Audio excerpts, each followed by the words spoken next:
$1000 bilan uzun marketda savdo qilishni boshladim sotuvchi sifatida. Hozir birgalikda ko'rib hisoblab chiqamiz qancha foyda yoki zarar ko'rganligimni.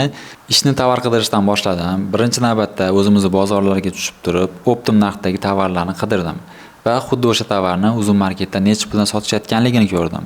Marjani tekshirdim. Marja men o'ylaganimdan ko'ra kamroq edi. O'zi bizda $1000 byudjet bor, shu sababdan ham maksimal foyda qilishimiz kerak edi. Shunga men tovarni Xitoydan oldirishni o'yladim. Bu uchun 1688 saytiga kirib turib, o'zimga 10 ta dona tovarni tanlab oldim. Keyin ularni unit ekonomikasini qildim. Unit ekonomikani qilganimdan keyin menda 5 ta dona tovar qoldi 10 tadan. Unit ekonomika bu, siz biron tovarni uzun marketda necha puldan sotmoqchiligingizni kiritsangiz, o'zi avtomatik ravishda sizdan uzun qancha pul olib qoladi va siz qancha foyda qilishingiz mumkinligini hisoblab beradigan jadval.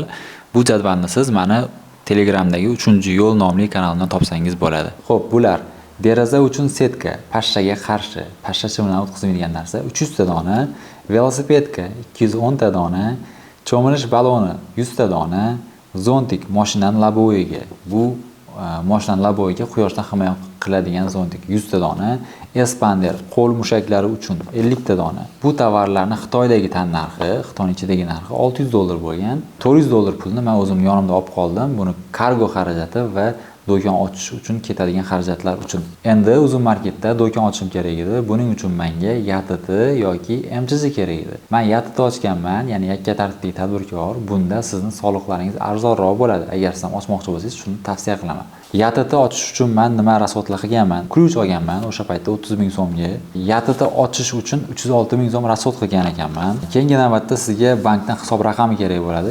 Istalgan bankdan foydalansangiz bo'ladi, lekin tavsiya qilaman Kapital bank bilan ishlashingizni. 340 ming so'm pensiya fondiga to'langan YTT uchun va o'sha paytda qat'iy belgilangan soliq QQS bor edi.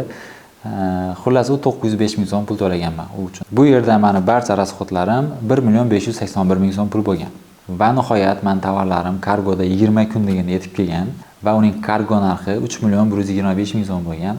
Va hammasiga karta yaratib turib, uzun marketga olib borganman. Afsuski, tovarni xato upakovka qilganligim sababli qaytarib olib kelganman.